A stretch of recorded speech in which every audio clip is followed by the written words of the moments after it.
It was a story for me about a person learning who she was, because I think she'd been told her whole life who she was supposed to be by other people. There's something about Dungeons and Dragons, because you're involved in it and because there's an immersion, that you get that same kind of reaction where people are like, yeah, and they like jump out of their seats and they're as invested in this game as we see like sports fans are invested in their team. I think there can sometimes be a misconception that creating a character is about erasing yourself, and I don't think that's true. I think you have to bring your own person, yourself to your art. It's art. My first scene on set was the one where the guy like chokes me out in the jail cell. It was so intense, like right off the bat. I think even like our producer at the time was like, I can't watch this.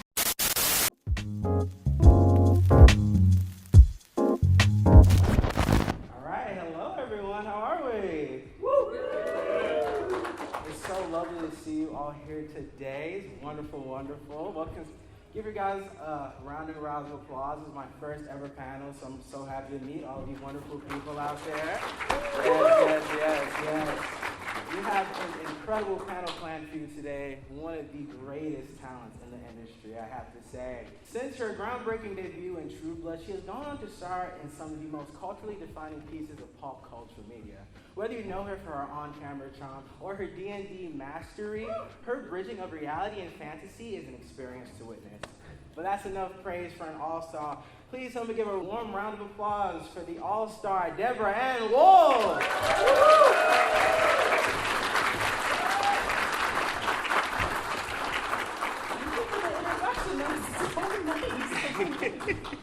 Well, yes, only the best for someone like you. Thank you so much for joining me. It's such an honor to be speaking to you today, and I know there are so many fans out here that... I love this. This is such a nice, intimate room. I really, really love it. I do too, yeah. Because we're actually going to have a conversation, which is cool. Well, let's talk about that and doing conventions. Yeah. I know you've done so many great ones from New York Comic-Con to San Diego Comic-Con. What's it just been like to experience the craziness of conventions over the years? Well, also now having done it for so long, like I think my first convention was in like 2008, 2009, so we're talking 15, 20 years practically now, and seeing how they've shifted and evolved over the years. It's just been really interesting. I think the idea of being a fan has become more and more of an identity for people, that like you're not just a fan of something. I am a fan. I am a passionate person. And so it used to be that there was sort of like, oh, hi, I'm sorry, I'm here to do this. And like, I'm so glad that that's gone. And now when we meet people, they're just excited. And you know, they just want to tell you how much this thing that you made has touched them or something. And that is such a like, I don't know, especially with film and television, you do so much of this work in a little vacuum where you don't get feedback, and if you're insecure like me, you don't go in search of it because that would ruin you. So it's just nice to meet people when they come up and they let you know that it's going okay. You know? So there you go. Absolutely. I'm sure you have so many wonderful stories of just like how much your work has really meant to people. Mm-hmm. And I'm so glad that you get that validation as an artist, because I know how difficult it is to create and really put yourself out there in a lot of these vulnerable situations, and for it to really connect with the audience is such a beautiful thing to receive, I'm sure. Yeah, it is. And especially because it's hard. It's harder than I think it comes across, hopefully. And if you are not someone who dabbles in the creative arts on some level, you know, you may not know that it's as hard as many other jobs. And so, yeah, it's nice to feel like, okay, great, so it was all worth it. But, you know, being that cold and that tired and that dirty and that, you know, all ended up being worth it. Absolutely. Well, let's get into your start as an artist. One thing that drew me to you when I was researching about your incredible career so far is that we're both from New York. I love New York. You're from New York? I'm from Queens. No kidding. Oh my God. I meet very few people who were actually born in New York. Yeah, I lived there for about 11 years of my life. One of the greatest cities. So my first question for you here is, how would you say, with New York being so diverse and so huge in scale, like in person, I mean, I already know what it's like, how would you say New York has contributed to your development, not only as a person, but in your artistry as well? Sure. Well, I mean, one very literal way is that now working on Daredevil, which takes place in New York, I don't have to work very hard to know what that's like. We do shoot there, which helps, but I do think there's a certain experience of New York that you only get having grown up there and having knowing independence like that from a very young age. And I think that is actually the most that I would attribute to it, being that from the age of 11, I would take the subway by myself to school with, you know, all sorts of different kinds of people with different interests, and I just don't think that's a very common experience unless you live in a big city. And so it was a good start for me to know that I was capable at a young age of doing things that were hard and outside of my comfort zone, and that then doesn't have to be scary anymore.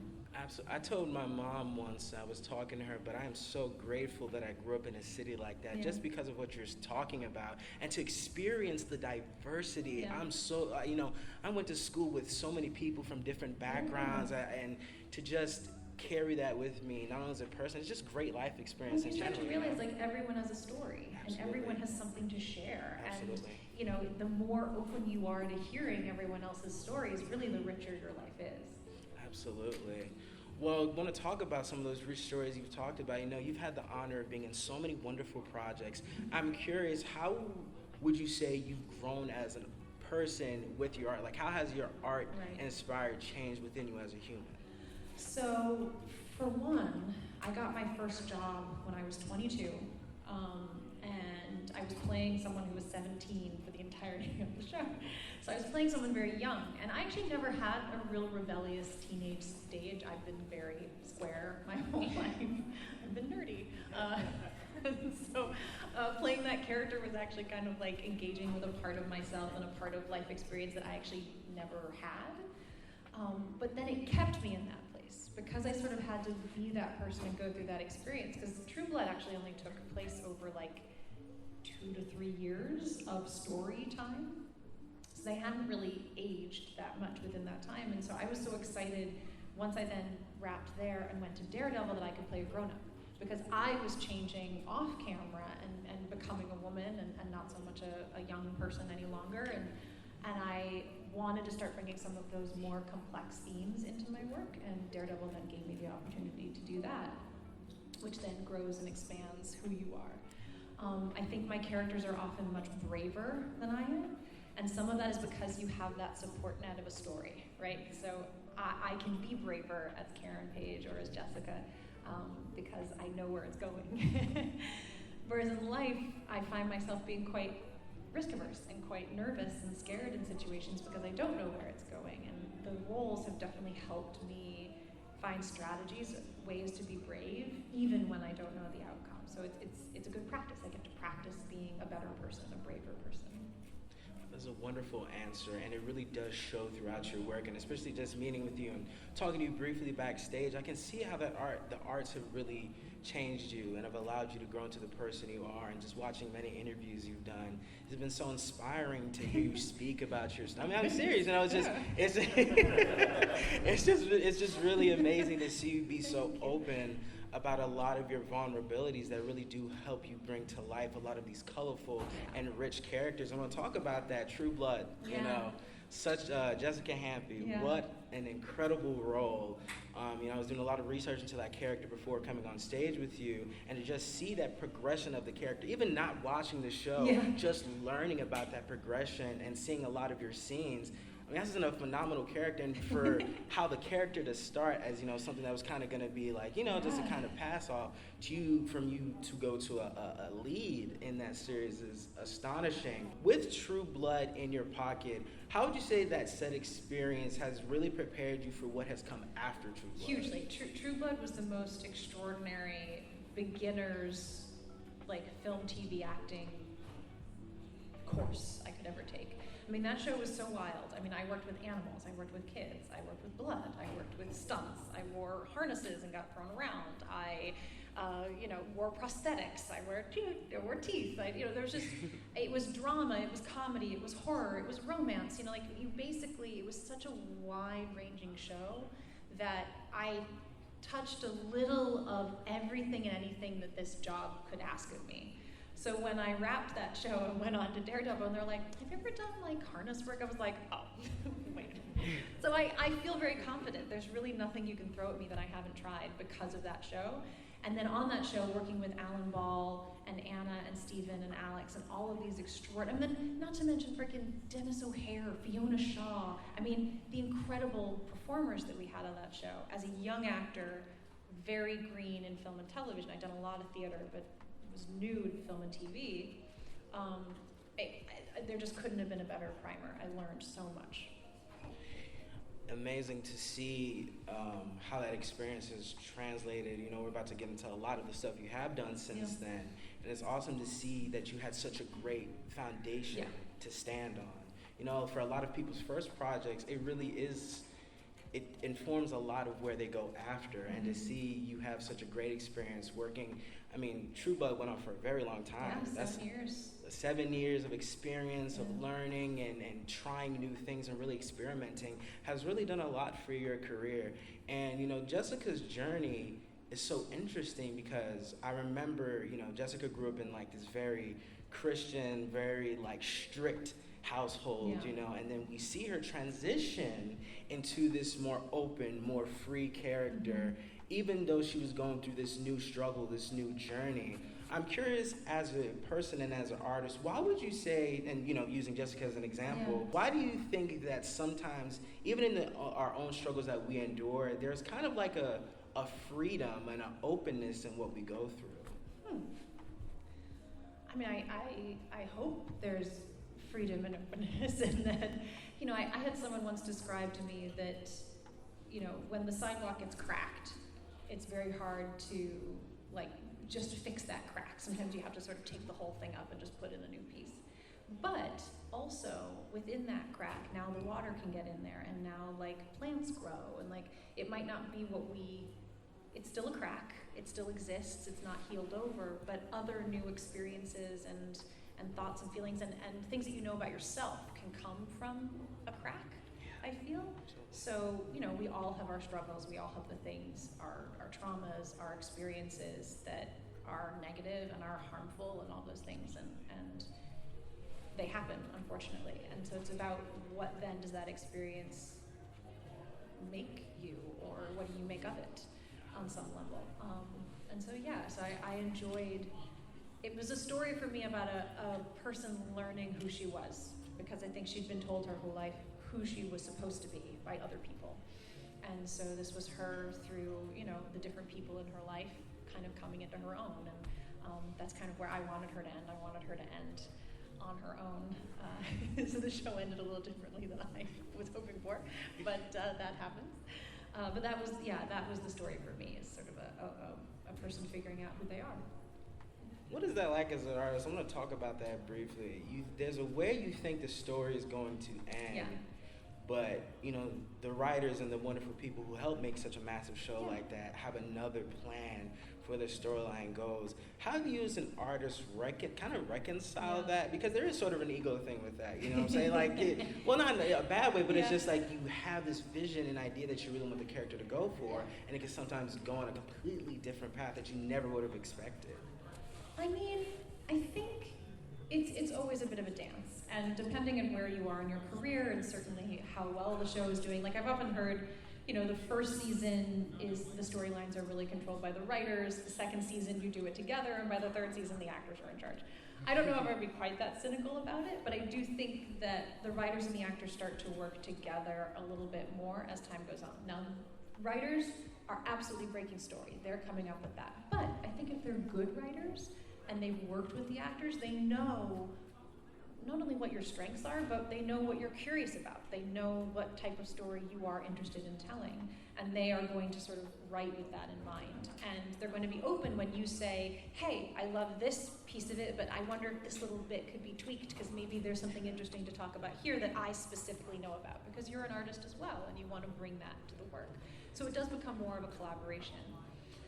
And I think, you know, like when it came to the end of the series, they did absolutely the best version of what they wanted to do in that moment and all of that, and I gave it my all. Was it the way that I would have necessarily chosen for her story to end? No, honestly.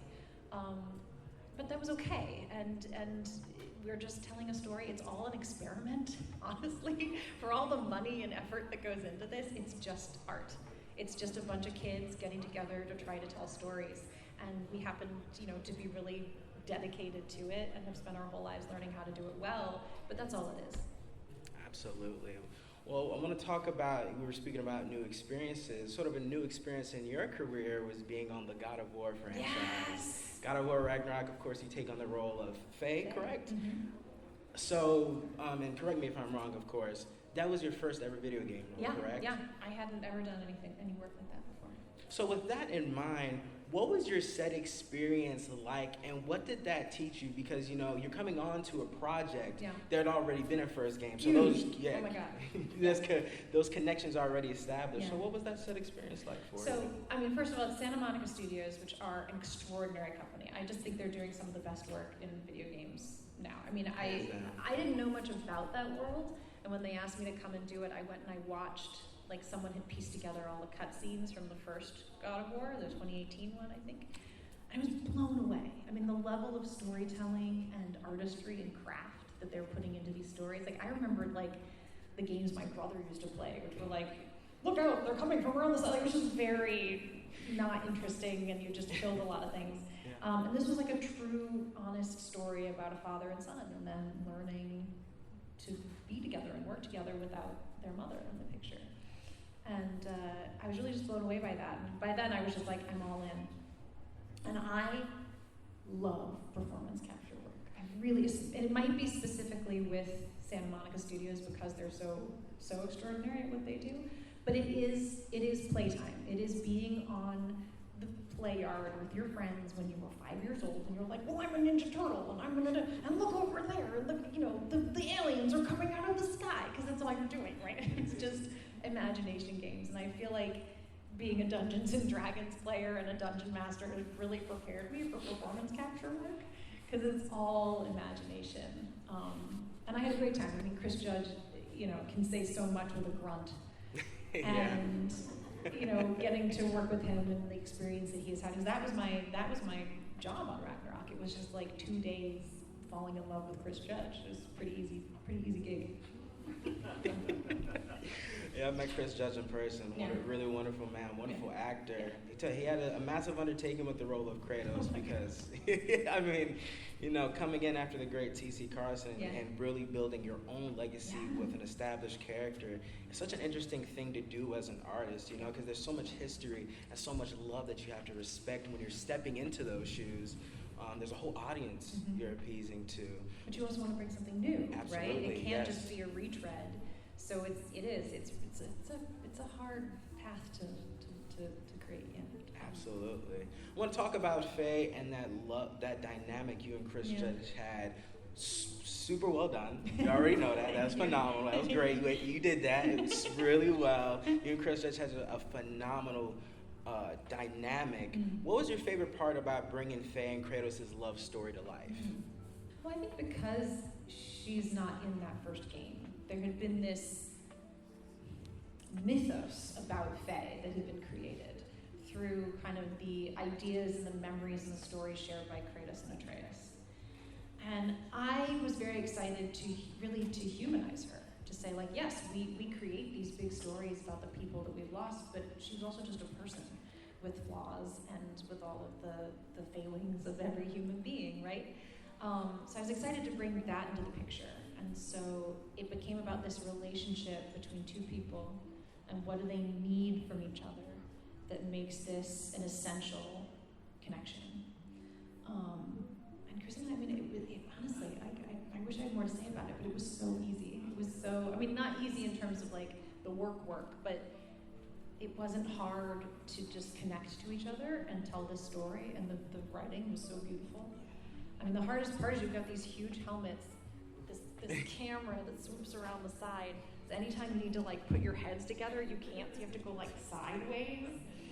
And it's very awkward. And you're trying to have this like really intense romantic moment. You're like, okay, oh, no, wait. Oh, so it's always a little strange, but it's fun. Yeah, that's one of the craziest things when you watch like behind the scenes of like motion capture performances. I'm like, man, how do y'all like take this seriously? You guys are just so... you kind of, on some level you don't, because you want to feel a little bit like you're a kid playing, right? Like that's part of I think the energy of good art has that experimental, childlike wonder.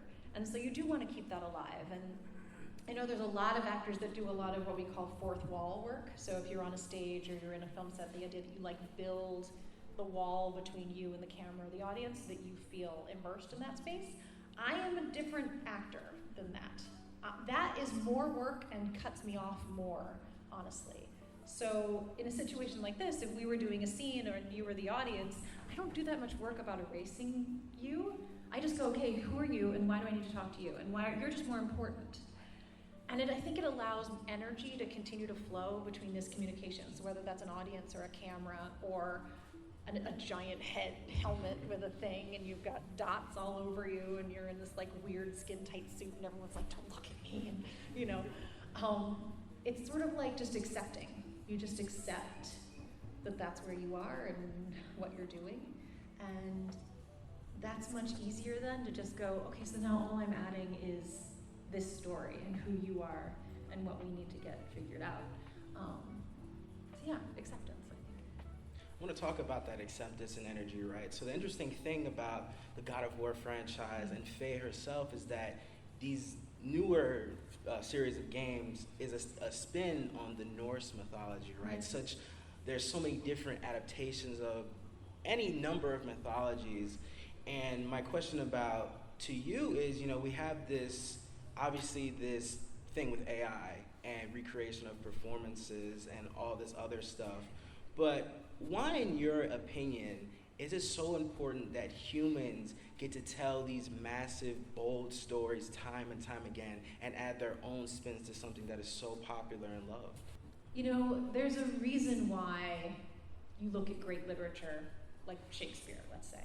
There's a reason why we do them over and over and over again. It's not because each actor is trying to find the perfect way to do Macbeth, right?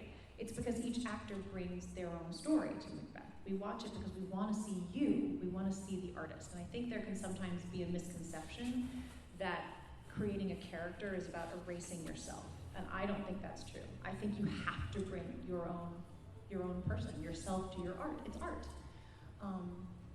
And so I do think that that's why art with a heart will always be better. I think, technology, tools, these things as tools can be great as long as all they do is save us a little bit of time. Once they start taking away the actual intelligence and the actual creativity behind something, it's going to get empty. And in a way, I think really good video game companies are ahead of the curve on this because they've been doing this and using computer graphics for so long. They already hit the uncanny valley. They've already gone to that place where they used computer-generated everything, and those games are terrible. They have no heart, they have no life in them because they literally have no life in them. And so I go someplace like Santa Monica Studios, and I'm like, you could easily, everything they're doing, it's capturing me, but they don't need it. They have my entire body scanned. They could make this whole movie and never pay me another cent and never have me in and never hire another illustrator, right? But they don't. Instead, I come in and I film every single bit of what they want for me on, in that game. And it's because they know that it won't work without a heart behind it. So I do think, hopefully, that's what we're going to see, is that we're going to realize that it's just, it actually can't make art better than a person can.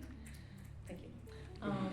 Let's clap it up for the artists, y'all. Yeah, and I think, all of you out there, I'm seeing cosplay, I'm seeing you're all artists on some level within your lives. These are things that you do, and we do it because we're drawn to do it and we love it. And I don't know a single director, actor, writer who wants to sit at a computer and enter prompts. I just don't. We want to work together and create things. So I think we have a little bit of safety there. It's the big corporations that want to do it cheaply where that's the problem, but I think there will always be art that is created by artists. You have such a love of storytelling and the arts, and it pours throughout everything you do, and especially with your love and your venture into the world of Dungeons and Dragons. I mean, yeah. Dungeons and Dragons is massive. I mean, it's insane, even as someone who's an outsider, to just see how massive it's gotten with things like Critical Role and even Stranger Things and Baldur's Gate, is taking over the gaming world. I mean, Dungeons and Dragons is like everywhere now. Like everyone wants to get a part of that.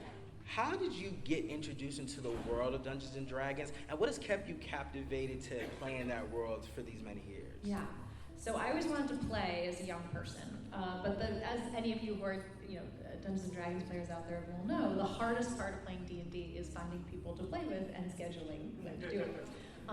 So when I was young, those were impossible barriers.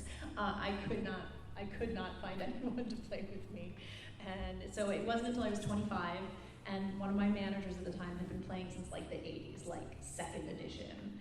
And he said he would run a game for me and my friends. And we all sat down. It was edition 4, which I have a fond place in my heart for, so watch. Look, edition 5 is great. It's great. We all agree on this. But 4 had some redeeming aspects. We're very mean to edition 4, and I don't think it deserves the hate. But in any case, that's where I started. And that first game, we just had such an incredible time that we played every week for about 3 years on that game. And then he was like, I'm tired of writing material for you all. So then I kind of stepped into that role, and I started running some of those games, and then I ran my first proper campaign with another group. And yeah, things just kind of took off from there. I just became kind of obsessed, and I was staying very much on the amateur side of things. And Critical Role had asked me to come and do a guest spot at some point, and then I saw, when I watched one to see what it was, that the comments under the things were so mean. And I said no. I told them I don't want to do it. This is a space that I love, and I don't want to taint it with a whole bunch of people telling me that I'm playing this game wrong. So I turned them down. This was even before they had really taken on. So then they did Force Grey. And I knew Nathan Stewart and I knew Joe Manganiello, and they were doing it, and they said, come and do this, Joe will take care of you, there's no scroll at the bottom with people being mean. And I was like, okay. So I went and I did that as a player, and I had such an extraordinarily good time, and it just kind of kept going from there, where they then asked me to come in and run something at one of their conventions. And then Critical Role asked again, and by now the mean thing had gone away, and I was like, I'm a more secure person, so I went on and did a guest spot with them. And then I had my own show, Relics and Rarities, and then it just kind of has slowly, moved from there. And now it's like a job. And I almost never play D&D just for me, which I really want to get back into doing again. I'd really like to run a full campaign for just friends at some point, but I don't know. I have a kid now too, so that's time's meaningless. Time is, I have no time now. But yeah, I think there's something about Dungeons and Dragons, which is, I call it like imagination sports, storytelling sports. Because you're involved in it, and because there's an immersion, that you get that same kind of reaction where people are like, yeah, and they jump out of their seats, and they're as invested in this game as we see sports fans are invested in their team. And even in some of the best live theater I've been a part of, you don't get people jumping out of their seats because you saved someone. So I think it's that. I think it's that it is that immersive, that it brings you into the present moment like nothing else does. You've mentioned being a part of some fabulous D&D projects, of course, for Critical and your own endeavors. What has been your proudest D&D moment? I mean, Relics and Rarities. I'm so proud of it. Geek and Sundry reached out to me to do the show, and I was like, ooh, could I do this? I don't know. I was really nervous about it, and I finally was like, you know what, Deb, just be brave. Be like Jessica and Karen, and be brave, and see if you can do it, right? Even if you fail, you've just tried. And we started to create all these things, and I had some ideas, and I sent them a 50-page booklet of not just the story ideas, but pictures that inspired me and what I thought each episode could look like. And they said, we have some room for effects, so let us know. Can we have lightning? Or, so I threw in notes about that. And they were like, no one has ever sent us a more detailed booklet of guidance. But what that meant is that when they then went and their experts made sets and made props and they figured out the camera work and the way that it would be edited, it felt so akin to what I had in my brain. And it was the first time in my life that I had pictured something, written it down, when someone had made it. And I'm just so proud of it. And I think I was bullied really terribly when I was a kid. And kind of because I think I was kind of childlike and wanted to be young and imaginative, and everyone else wanted to grow up. And so I was a very easy target. And so I think that like 12-year-old Deb who was like, monsters in the sky, you know, had been beaten down a bit. And so to make relics, and it was basically, I only realized after the fact, it was basically 12-year-old Deb on paper and then in a show. So to have made that and then to have had people like it, I don't know, it was validating on a level I did not anticipate or expect. And I really, I needed it. I needed like 12-year-old Deb to get a little love in order to move on. Let's give it up for 12-year-old Deborah. Come on, man. Yes, sir. Yeah. 12-year-old Deb had a lot of fun. And I like the idea that she could come to life a little bit and be honored in that show. I'm so glad that you could validate that part of yourself, you know. I think a lot of the times, a lot of the things we do is to validate that child self that has been so bruised from a lot of unfortunate circumstances. And I'm glad through your work and through your art and through your own work as an individual, you have validated that part of yourself that deserves that. And I'm very happy that, you know, you have gotten that and continue to get that from either doing conventions or just working in general. You know, Yeah. it's a really awesome thing that Yeah. I'm glad you get to have as an individual. Thank you. Yeah, I'm very lucky. Yeah. Absolutely. Wow. I know you guys have all been waiting for this, but another thing that's D&D, Daredevil. Yay! Okay. Where's the Daredevil cosplay in here? Stand up real quick. Yes, sir. Look, so good. Yeah. And he's been looking at promotions for the new season. That's a contraband outfit right there. Spoilers. Oh, man. But Daredevil is such an important, I know I'm not the only one who's told you this, but Daredevil is literally such an important show for me, especially Karen. When I've always resonated with Karen, especially in season 3. Season 3, I was like, that's no. Mine too. I was really like, no, Karen, that's me. I saw so much of myself in Karen with that season, and it's really, you've just done such a phenomenal job for that. But of course, please correct me with this timeline. But you True Blood ended in 2014, right? Yes. So did you go straight from True Blood to Daredevil? I was on the set of Daredevil within 48 hours of wrapping True Blood. Yeah. Wow. I wrapped True Blood at 2 a.m. on a Wednesday. I went home and I packed.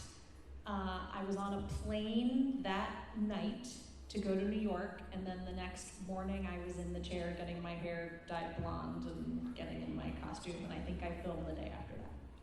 It was so fast. It was one of those things where I almost didn't get to do the job because we overlapped by about 2 weeks, and it was mostly insurance days that they were bothered by on True Blood. They wanted to keep the insurance days in case they had a problem and needed to keep me there. And for a while, they were almost like, well, we can't do it. You can't. I wasn't going to get the job. I would not have been on Daredevil as Karen Page if they hadn't figured it out. But Netflix Marvel, to their credit, they worked around, they block shot those first 2 episodes, which means that instead of doing 1 episode and then the second one, they shot 1 and 2 simultaneously, which meant that we could shoot a lot more stuff without me during those first 2 weeks. So I came in after they'd started and had like a really intense 2 weeks to catch up with everybody. But that was, something that they worked out so that I could actually be there and do the show. Well, with that quickness being in mind, Karen has so many deep emotional scenes. I mean, the first time we're introduced to her, she's like covered in her partner's blood. My first scene on set was the one where the guy like chokes me out in the jail cell. It was so intense, like right off the bat. I think even like our producer at the time was like, I can't watch this. He left the room. And then like the next scene I had was the interrogation scene with Charlie and Eldon, and I was like, and I'm all teary and like in jail, and it was really intense. Yeah. So what does prep for Karen Page look like? Not just like in terms of like, comic research, but like emotional preparation as well. So I did look at some comic books for sure. once it was settled that I had the job and we were going to work it out, I did start doing that research. I did know that obviously I knew she died in the comic books. I'm sorry for none of you. Don't worry, Kevin Smith has heard from me. He was on Relics and Rarities and I kept threatening to kill him. It was really fun. Dungeon Masters of lot of power. So she had died in the comic books, and also I think her character, for female characters at the time, represented something that I think I wanted to move on from. And so, also the interesting thing with comic books, like you were talking about before, is that it's a known property, and people have a lot of love for it, and you want to honor and respect the love, but you also want to tell a new story. And you want to switch things up enough so that we're taking new ideas and new concepts out of this. So I was very excited about okay, who is Karen Page in 2014 in this particular predicament? And again, if you haven't seen the show, I'm going to spoil a little bit here. But when they were interested in me and we were figuring out whether I was going to be the one, I spoke to one of the producers and I said, hey, can you just give me a little rundown of this season? Because I was just a little nervous about coming on and playing the superhero's girlfriend. And what was that really going to entitle? Was I going to have a storyline of my own that would feel fulfilling? And he told me that I was going to kill Wesley, the Kingpin's right-hand man, at the end of the season. And I was like, I'm in. Because that's an action that she takes, right? I don't mind being kidnapped by the villain if it's because of something I did. I just don't want it to be because of something he did. And so that was an important thing to me, that is she going to have agency? Is she going to be making her own choices and getting into trouble for her own reasons? Then it's great. Then it's just good storytelling. So that's really what sold me on it. And then I met Toby and I was like, oh man, did you have to be so nice? Because now we're all really sad you're gone and everyone's really mad at me about it. But yeah, Toby's cool. There's so much that Karen has gone through and has really developed into the Karen Page we all know and love today. I think it was such a great decision. I know people have their back and forths about and their issues with season 2, but I really dug what Punisher brought to the world of Karen and what side that showed of her, especially getting to expand it, and of course the Punisher show as well.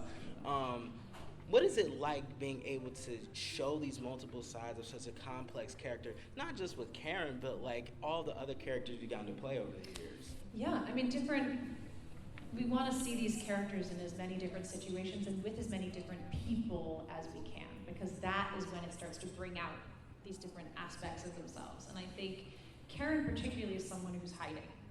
Karen is someone who has a lot going on inside, and she says very little of what those thoughts are and what those experiences are. And so being able to do scenes with Frank Castle, who everyone was calling a monster, and I think I look at him and go, well, if he's a monster, then some of what I've done is pretty monstrous.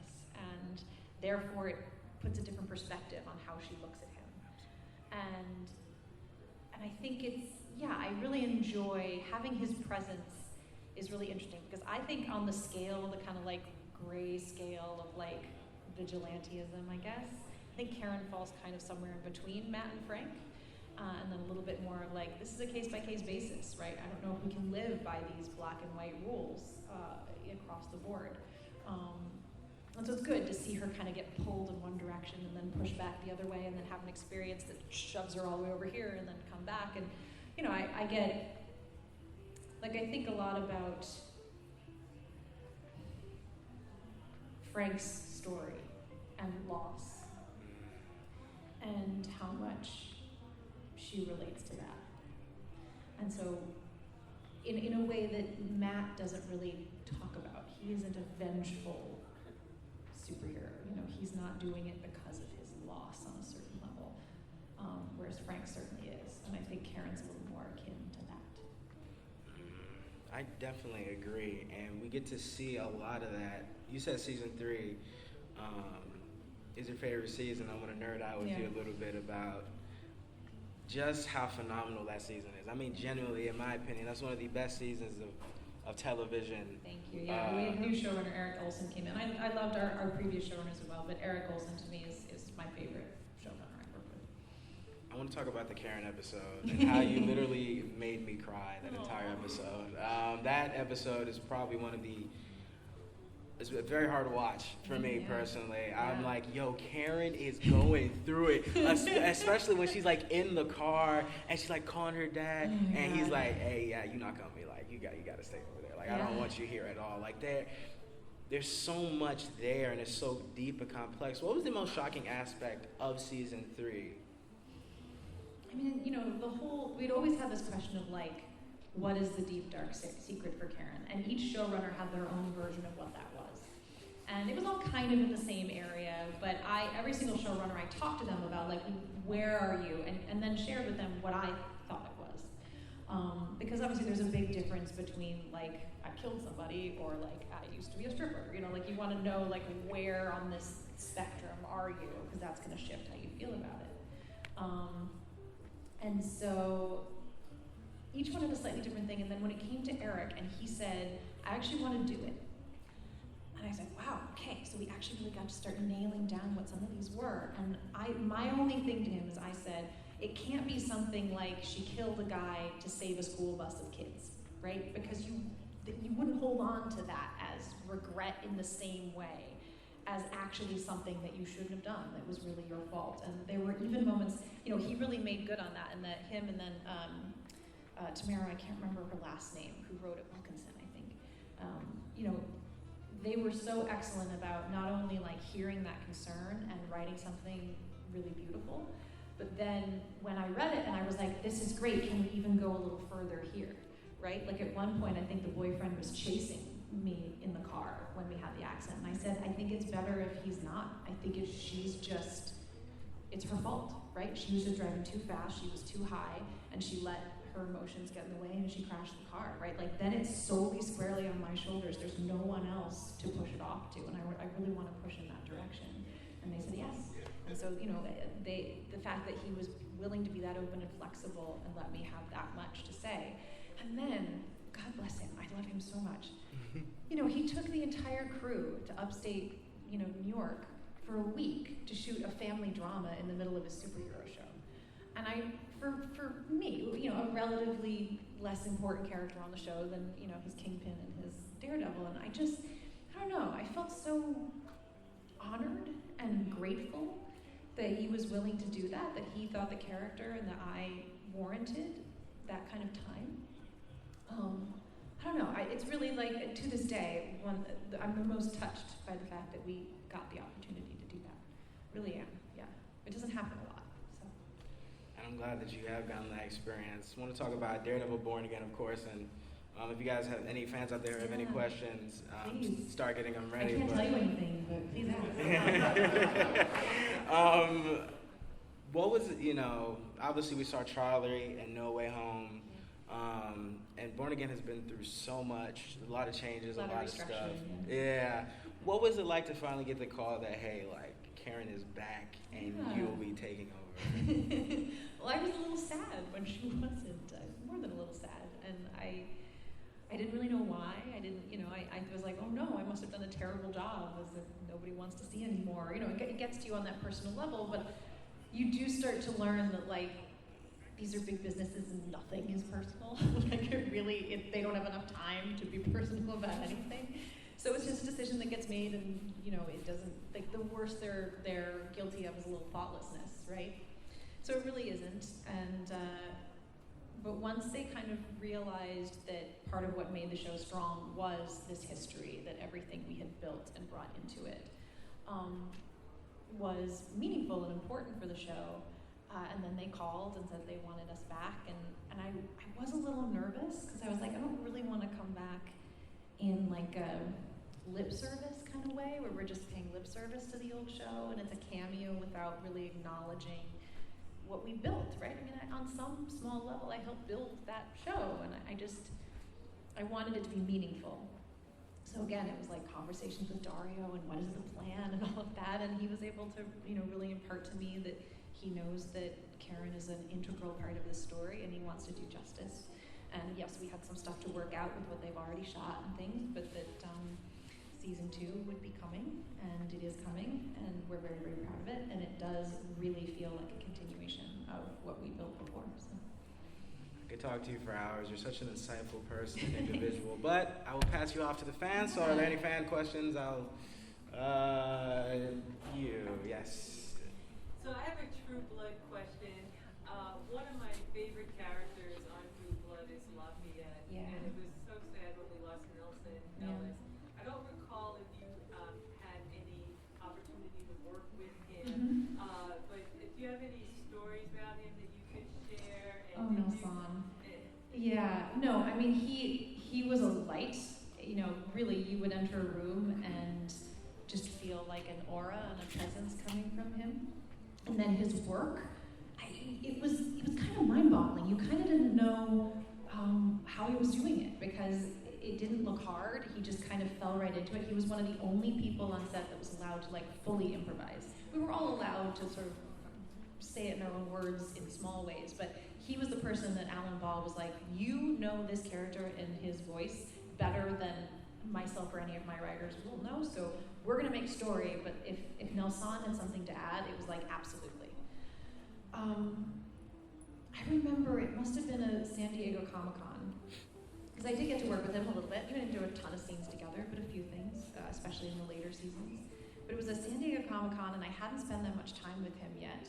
And we just happened to be like sitting together at the same table in the green room or something like that. And we just started talking, and I don't know, he made me feel so at ease. And I don't feel at ease with nearly anyone. And so it is, for me, a very rare experience to feel that kind of immediate acceptance and ease around a person. So that's the story I like to tell about Nelsan, because I think that is, as much as he was a brilliant actor, it's him as a person in that way that really was unique, I think. Thank you.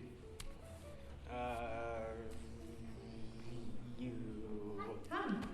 As a fellow dungeon master, I was wondering, what has been one of your favorite moments where your players have completely stumped you and you made something up on the fly? Oh, a moment where they've stumped me? Oh, I've never stumped. It never ever happened.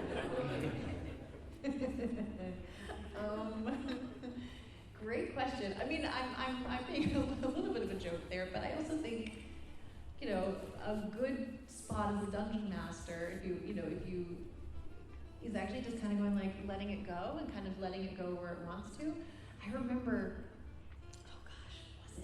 I was running Storm King's Thunder, and there was something about like Mornbryn's tomb, that there was something very special there, and there was nothing in the book really about it. Like the book was just kind of like, you go there, and it didn't have anything else. And so they were like, oh my God, we gotta go to the tomb. They were so excited about it. I was like, this is gonna be such a letdown if I just go by the book. So like in my mind, I'm like, okay, what are some like puzzles or traps or like treasure? I'm like, wow, you know, that kind of thing. And they got there, and what did I say? I think I said something like, there's a statue of an animal, and that was it. And for like 45 minutes, they just explored this statue. And every time they had a really good idea, I was like, yes, that's what you find, you know? And I was like, I'm brilliant. So in a way, it really was like, I did no work. And it's like their favorite encounter they ever had. When little do they know, although they know now, they made up that encounter. I did not make up that encounter. That was all them. Because I just was like, I'm gonna put something mysterious in front of them with no answers. And they're gonna come up with the best, most interesting way to handle it. And I've actually genuinely used that tool on purpose going forward, where I'm like, it's almost better to just create the most interesting, mysterious thing that'll get their brains going and then let them do the rest of the work because it's more fun for them. I'm gonna take a few more fan questions because I know we're unfortunately running out of time. Guy with glasses, what's your name? Hi, Ashton. Hi. So they made, of course, the very big D&D Art Among Thieves movie, and they're at it right now planning a sequel. If you were offered a role, what kind of character archetype would you love to play in that? I auditioned for that movie. I didn't get it. Yeah. I'm sorry. I was like, I'm an actual D&D player. No, it's okay. There's a lot of roles I haven't gotten. What kind of role would I want to play? That's a great question. I mean, I feel like when it comes to D&D, the reason why I think that movie is so good and why so many liked it, and it feels me that I always like to be the like optimist, childlike, keep it up. I've never been good at the kind of more broody games that people like to play. And some people it's fun for them, but for me it doesn't work for me. So it might be actually fun to like go on that show and play like a really broody, annoying character, but like let that be the joke. Because I think I understand that really well. And it would be a fun twist on how I normally play D&D, which is usually like, I have a funny voice. Here we go. You know, it's the Borat style of D&D. One more fan question, and I'm so sorry, I do have to wrap it up. Who is the best? No. You. I wasn't asking D&D questions, but you kind of answered it. Oh. Your character page. Uh-huh. Are you choosing Frank Castle or Matt Murdock?